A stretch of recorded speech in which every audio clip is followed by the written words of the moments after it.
Berkeley, atrazine, one of the world's most widely used pesticides, wreaks havoc with the sex lives of adult male frogs, emasculating 3/4 of them and turning 1 in 10 into females, according to a new study by University of California, Berkeley biologist Hung Lo.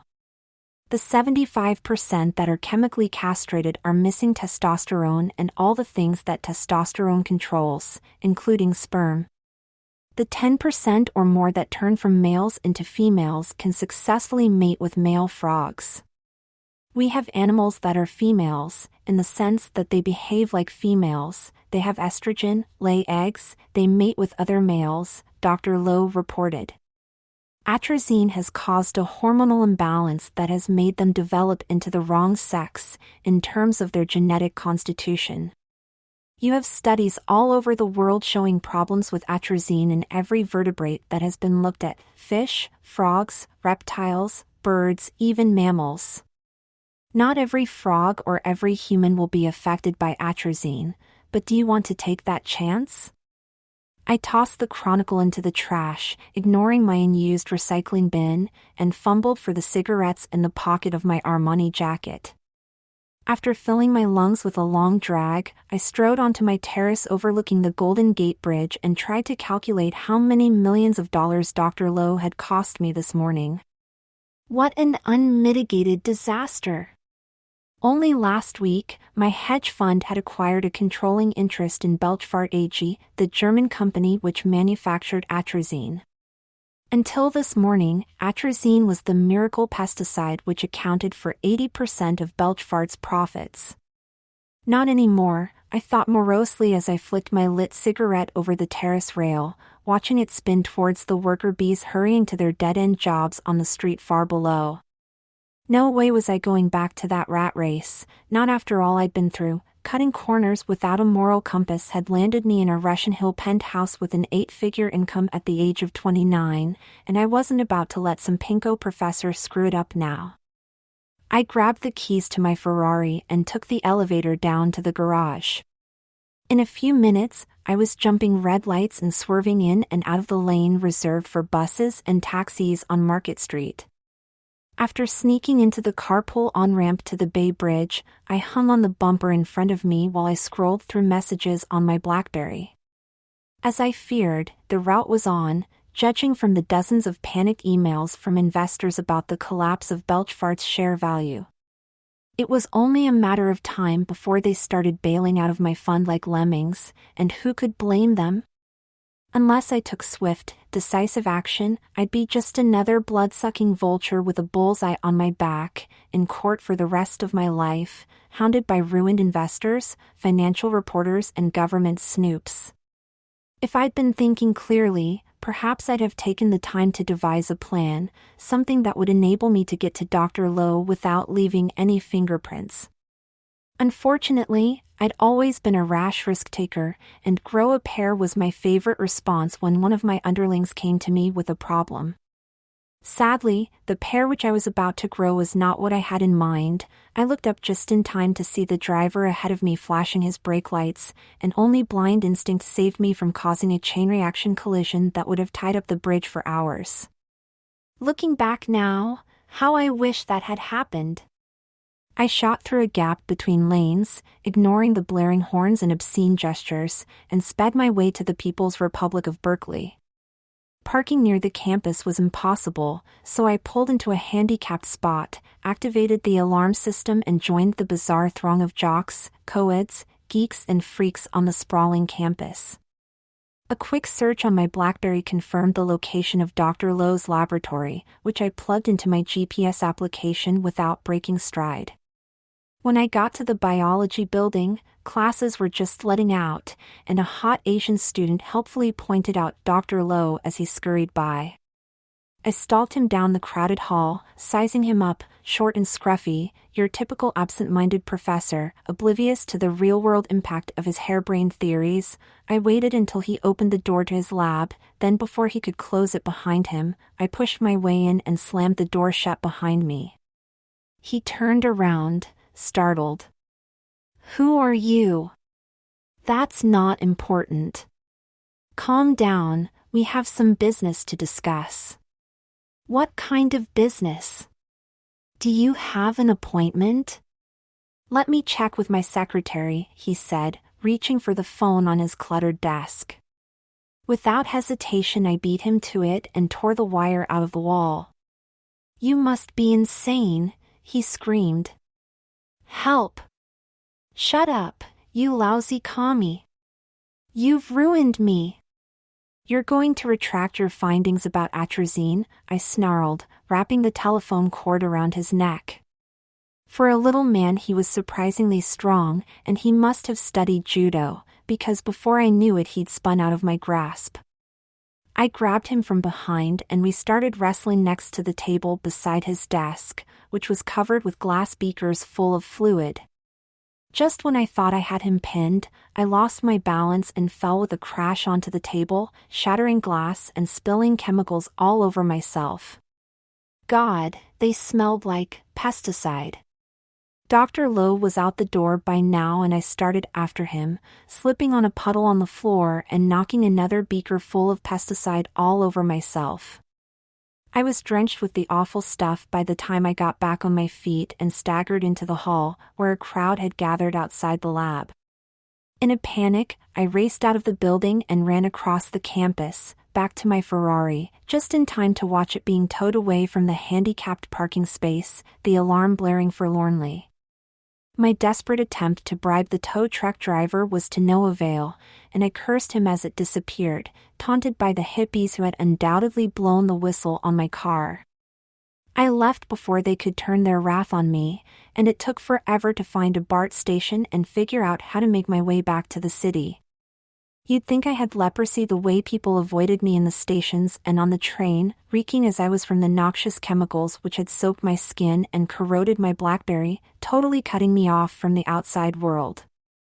Hours later, when I finally staggered back to my condo and logged onto my computer, my worst fears were realized. A tidal wave of share redemptions had reduced my hedge fund to a child's piggy bank, there were too many emails to count, and my voice mailbox was overloaded. Not to mention the lead news story about some madman who had attacked a Berkeley professor. I had a splitting headache from the fumes still permeating my clothes and skin, so I took too many Vicodin and collapsed into bed. The next morning, when I finally came to, I took a long shower and tossed my ruined clothes into the trash. I still reeked of pesticide, and I felt sick to my stomach. With trepidation, I fetched the Chronicle and paged through it, not the business section but the local news. At least the cops hadn't connected me with the Berkeley incident. Berkeley biologist assaulted Berkeley. Campus police were baffled by an unprovoked attack on Berkeley biologist hung low in his laboratory yesterday. Dr. Lowe, who recently made headlines with his research into the dangerous side effects of the pesticide atrazine, had just finished a lecture to undergraduates when he was assaulted. Lowe described the man as well-dressed, in his late 20s, short and slim with brown hair. The description fit me to a T, and I decided to wait until things cooled down before retrieving my Ferrari. Not that I'd be able to afford the payments on it. A quick check on my computer confirmed that Belchfart stock was in freefall, thanks to atrazine, and I spent the rest of the morning sifting through the wreckage of my hedge fund, fielding calls and emails from outraged investors. My net worth was down to zero. On the books that was. Fortunately, I'd refinanced my penthouse just before the real estate bubble collapsed, and stashed the proceeds in an offshore bank account, free from the grasping hands of plaintiffs' lawyers and the IRS. They'd be after me soon enough. It was time to disappear. 3 months later, I arose as usual before dawn for a long run. I missed San Francisco, which had been a playground for a rich, straight bachelor. So many of the guys in that town were gay. A single guy could get all the women he wanted, like shooting fish in a barrel. Not that I had any complaints about my place of refuge. Maui was paradise, and I'd settled in comfortably to my life in exile, using a fake identity I'd scored over the internet. I'd changed my appearance too, losing a lot of weight and growing my hair down to my shoulders. I tied it back in a ponytail before I pounded out the miles, savoring the scent of plumaria and hibiscus in the sweet morning air. Only one thing troubled me in paradise, and it was becoming a growing concern. At first I'd had my way with the beautiful women trolling Kanapali Beach, but lately my prowess with the ladies had taken an alarming turn. I was finding it harder and harder to become aroused, and when I did it was taking me longer and longer. In fact, the last several times had been a total failure, something which had never happened to me before. I began shunning the clubs and bars, for fear of being humiliated, and I spent my lonely evenings searching the internet for some clue as to what might be happening to me. And it wasn't just performance anxiety, my body was changing in subtle ways, so slowly that at first I dismissed them, until they became too obvious to ignore. In some respects, my health actually improved, my skin took on a soft, healthy glow, my long auburn hair had a newfound luster, and the raging intensity which had driven me in business had been replaced by a strange serenity which suited my life of leisure. It was the flip side that terrified me. My muscle tone seemed to be weakening, my package felt funny, and my chest was very tender. Still, I probably would have ignored my symptoms and remained in denial were it not for the events of that morning. I was jogging east towards Lahaina, dressed only in a singlet and shorts, my ponytail bouncing in the breeze, when I sensed a car slowing behind me. I turned around to see if the driver needed directions, only to find a guy a foot taller than I was making a menacing move in my direction. "Dude, what's your problem?" I shouted. I could see the shock on his face before he backed off. Sorry, I thought you were a chick." I stood rooted to the ground as he jumped into his car and roared off, in search of some other helpless female. He'd mistaken me for a woman. Shaken, I hightailed it back to my apartment. Should I call the police and give them a description of the car and driver before he could prey on an innocent woman? I quickly dismissed the thought. I was on the lam, and the last thing I needed was to draw attention to myself. Sadly, I took a long, hard look at myself in the mirror. My God, no wonder that creep thought I was a girl from behind. I looked like one. It wasn't just my long hair and slim limbs. With trepidation, I stripped naked and studied my bronzed body in the full-length mirror on my closet door. My butt was definitely plumper, almost like a girl's, but far more devastating was my chest. I'd been in denial about it, but now I faced the truth. I had man boobs. I cupped them in my hands and felt them jiggle and bounce. I was growing a pair all right, a pair of tits.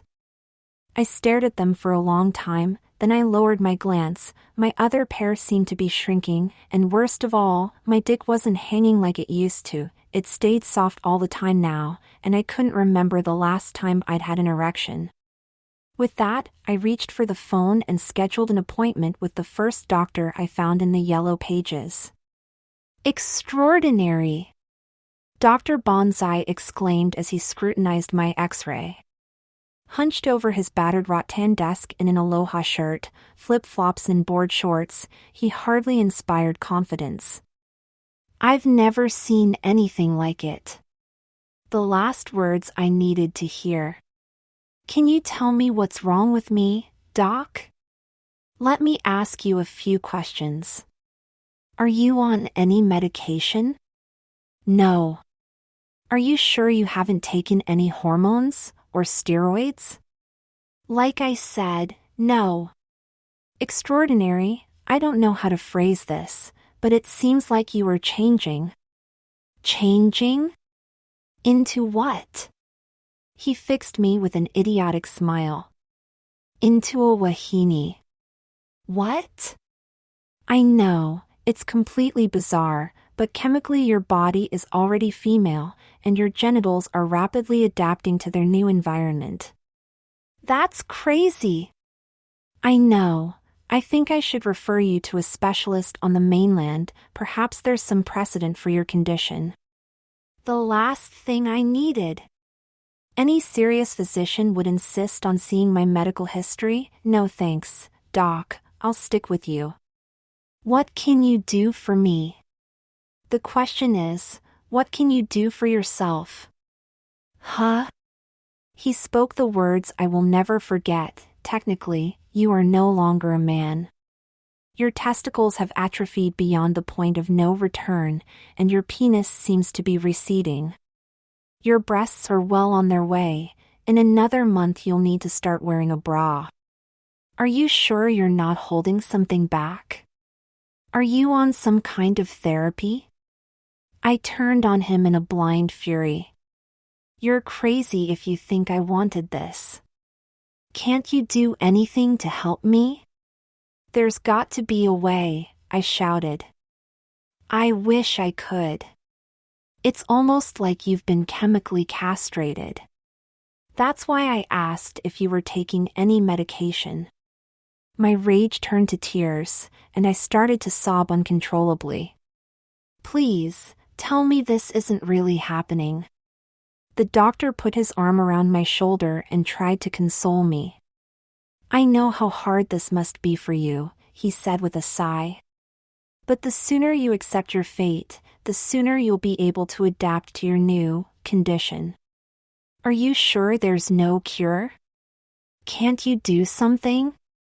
Well, of course we could initiate sex reassignment therapy in reverse, treating you with massive dosages of testosterone and surgically removing your breasts.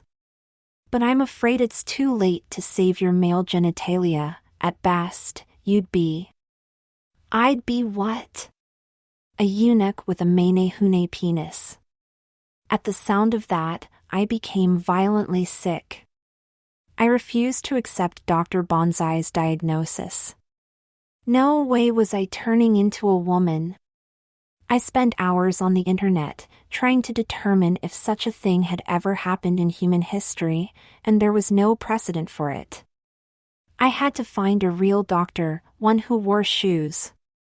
This was all some kind of cruel joke, a cosmic payback for my years of philandering, as if all the women I'd ever wronged were conspiring to emasculate me. Could it be that some bitch I'd burned slipped something to me in a drink? Even if that had happened, surely it was impossible for one shot of any drug or hormone to cause such catastrophic changes. It wasn't until I stumbled upon a link during one of my marathon web searches that I began to grasp what was really happening to my manhood. Periodically, I'd been Googling Dr. Lowe to see whether there were any leads connecting me with the Berkeley beatdown. Dr. Lowe seemed to have fallen off the face of the earth. 2 days after my examination by Dr. Bonsai, I was astonished to read this article, Nobel Prize to Transgendered Professor Stockholm. The Nobel Prize Committee announced today that Dr. Nomo Hung of the United States has been awarded the Nobel Prize in Chemistry for her pioneering work linking the pesticide atrazine to the emasculation of frogs and other species. Dr. Hung, formerly Hung Lo, stunned colleagues at the University of California earlier this year when she began presenting herself as a woman. The revelation, it hit me like a ton of bricks. Atrazine. All the while, I'd been totally focused on the financial implications of Dr. Lowe's research, but now I feared the devastating truth. He'd been right all along, and somehow his prolonged exposure to atrazine during his research must have turned him into a woman too. But why me? Maybe he always wanted to become a woman? If there was one person on Earth who might know a cure for my condition, it was him, her, whatever. Of course, I'd be arrested the moment I set foot in Berkeley, unless I could come up with the perfect disguise. Surveying myself forlornly in the mirror, I knew what that disguise would have to be. Back to the computer to score another phony ID, and to research what I'd have to do to myself to pull it off. A few days later, I took the red-eye back to San Francisco in guy mode, and presented myself the next morning at the House of Fabulous, which billed itself as a transformation studio for boys who should have been girls. No doubt most of their customers were flaming gays who got their kicks out of channeling their inner RuPauls, and I wondered if I was making a huge mistake when a matronly woman greeted me at the gingerbread door of a Victorian house on Castro Street. "You must be Sissy," she said, reciting the phony name I'd used to make an appointment. "I'm Madame Fabulous." "Yes," I stammered. I lost a bet, and I need to make myself look like a woman. Of course, she said, appraising me with a critical eye. Frankly, I'm almost embarrassed to take your money, considering how feminine you are. Her words were a dagger to my heart. I have a medical condition, I said defensively. Is it really that obvious?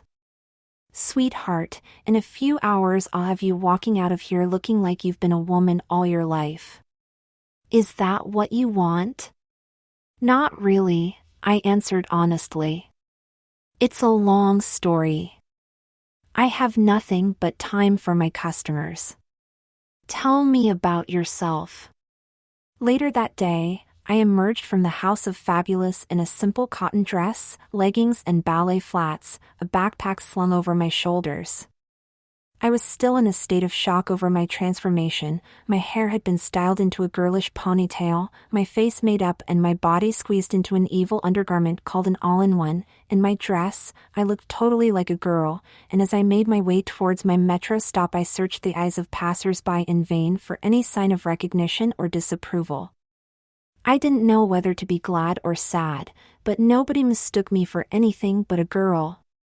Madame Fabulous had grilled me about my intentions, but all she got out of me was that I needed to pass as a woman on a college campus. After she forced me to recite some stupid pledge about discovering my inner woman, she handed me off to one of her mistresses who proceeded to humiliate me. My body was stripped, measured and waxed, sheer torture, then my hair was pruned, my eyebrows plucked, and my nails polished. The wardrobe department, which catered to crossdressers getting dolled up for hot nights on the town, featured miniskirts, fishnets and stilettos, so one of the mistresses had to make a run to Old Navy to put together my co-ed outfit. Unlike the other customers who were eagerly enjoying their transformations, I was obviously miserable, and the mistresses seemed happy to see me go. Although I felt ridiculous, I had to admit that my dress was comfortable enough, and my leggings underneath were almost like wearing pants. I tried to talk the mistresses into letting me wear jeans, but they convinced me that I'd be more convincing in a dress, since it would force me to walk and sit like a woman. I don't think my ego could have taken it if they'd made me put on anything really girly. My flats pinched my bare toes a bit, but they made my feet look dainty, and I was grateful I wasn't trying to walk in heels. My confidence rose each time I paused at a storefront window to study my reflection. For some reason I looked much younger this way, almost cute, judging from the looks I was getting from the few straight men in that part of town. The House of Fabulous had given me a crash course in how to carry myself as a woman, and I concentrated on shortening my stride, standing up straight and above all, confidence. A smile is your best camouflage, one of the mistresses told me. My guy clothes and shoes were stuffed in my backpack, along with a new woman's wallet, lip gloss, a hairbrush, and a throwaway cell phone. I caught one of the renovated antique streetcars to downtown San Francisco, where I transferred to a BART train to Berkeley. I was relieved that nobody paid much attention to me, although the looks from guys increased the farther away I got from the Castro. Emerging from the BART station on Shattuck Avenue, I stopped at a drugstore to pick up a pencil and notebook.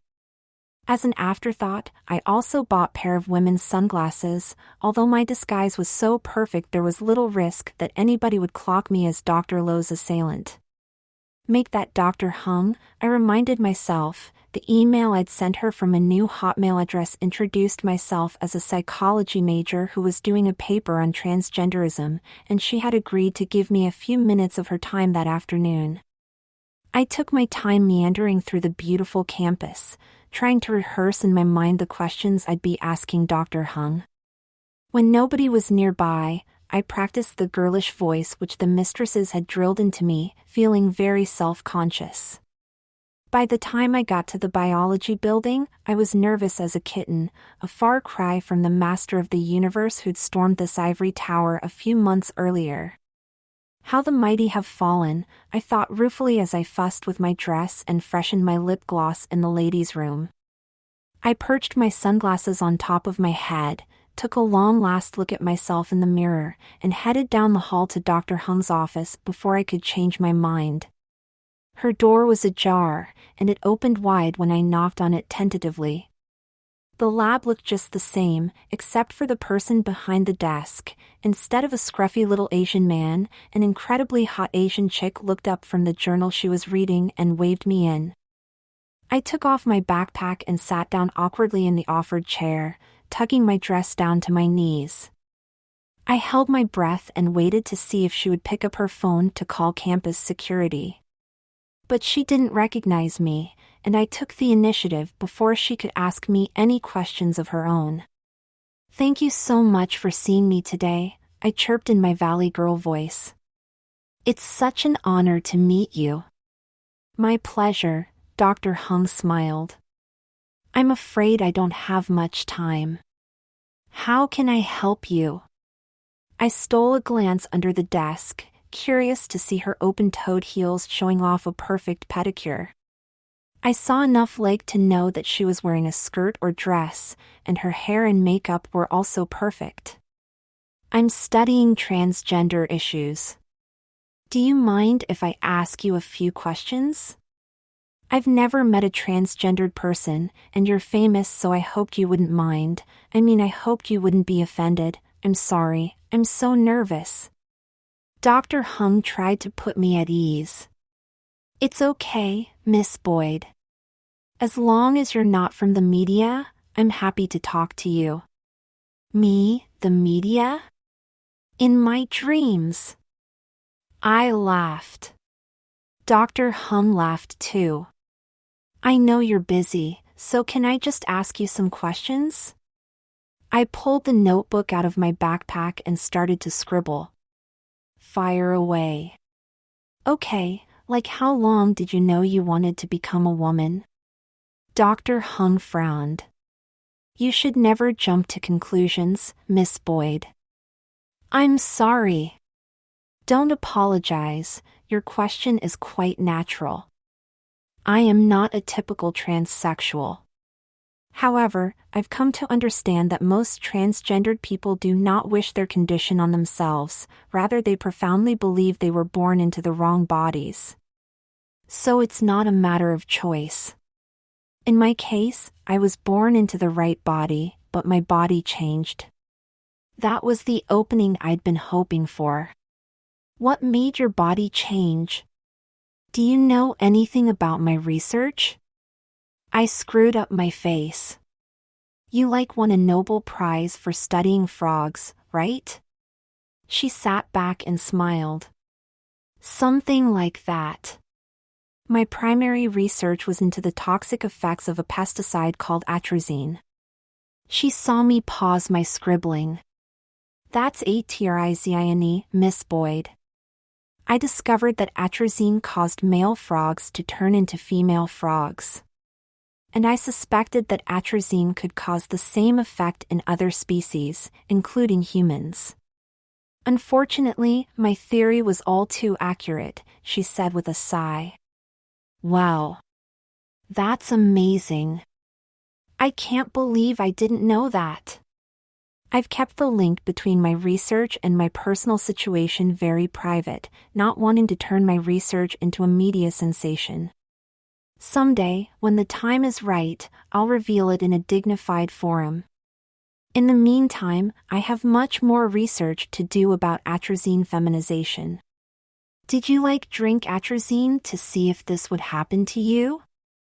No. Dr. Hung chuckled. I'm not some Dr. Jekyll and Ms. Hyde. The sad fact is, all it took was daily contact of atrazine against my skin over a prolonged period of time for this to happen to me. So this couldn't happen to someone unless they had years and years of exposure? I asked hopefully. I didn't say that. My research indicates that a massive infusion of atrazine through the skin can have the same results. I had a hollow feeling in the pit of my stomach. For example, if you dip a male frog in atrazine and leave it overnight without washing off the solution, the chances of that frog turning into a female are very high. I closed my eyes and thought back to that awful day. In this very room, I'd been soaked to the skin in atrazine, and I hadn't even taken a shower until the next morning. My hands were shaking so hard I had to stop writing in my notebook. "What's the cure?" I blurted out. "I beg your pardon? I mean, is there some other chemical that turns you back into a guy?" "I'm afraid it's not that easy," she sighed, getting up from her desk to signify that our interview was over. She was drop-dead gorgeous in her jade silk dress, which showed off her curves and cleavage magnificently.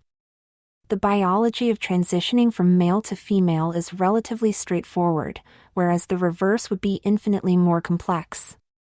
I got to my feet and she showed me to her door. "You're very pretty," I stammered. "Thank you. In a way, I'm very fortunate." Like most aspects of nature, the physical characteristics of the human population fall into a bell-shaped curve. On the one extreme is the Cal football team, who would never be able to pass as women if this happened to them. On the other extreme are short, slender men like me, and so many others of Asian descent who find it relatively easy to cross the gender boundary. "You just said men like me? I thought you were a woman now?" "That remains to be seen, Miss Boyd." In my work with frogs, I learned that while 75% of the affected males were emasculated, only 10% actually became females, capable of bearing young. As a scientist, I'm rather curious to find out my fate. When I know, it will be time to tell the world. Until then, what we've discussed this afternoon will be just between us girls, okay? Sure, I said in a daze. We shook hands awkwardly and I left her, utterly devastated by what I'd learned. I'd been emasculated by atrazine, there was no known cure, and there was even the possibility that I'd turn completely into a woman. I stumbled outside and began walking aimlessly across the campus. My backpack suddenly felt very heavy. Might as well toss my clothes and shoes, they were no good to me now. I watched my lengthening shadow as the sun dipped low on the horizon, mesmerized by the dress swirling around my knees in the breeze. Better get used to it, buddy. At least I was on the right end of Dr. Hung's bell-shaped curve. At 5 feet 8 inches and 140 pounds, with a full head of long hair, I was totally convincing as a pretty girl. I stopped at a footbridge overlooking Strawberry Creek, pondering my future, when two of those Cal football players on the other end of Dr. Hung's bell-shaped curve came up and invited me to a frat party. Better get used to it, baby. After I blew them off, I continued on my way back to the BART station, my immediate future decided. I was unrecognizable as a woman, which meant I could stay in San Francisco and live off my pirated millions. I'd been a total shit as a guy, would I become a better person as a woman? Nah. I always dug girl-on-girl porn, maybe I could make it as a lipstick lesbian while I continued my search for a cure? I wondered how I'd look in a miniskirt, fishnets, and stilettos. I fumbled through my backpack for my cell phone and hit redial, which put me through to the House of Fabulous. "Hi, this is Sissy. Today went great, you guys are awesome, can I make another appointment for tomorrow? We have some serious work to do."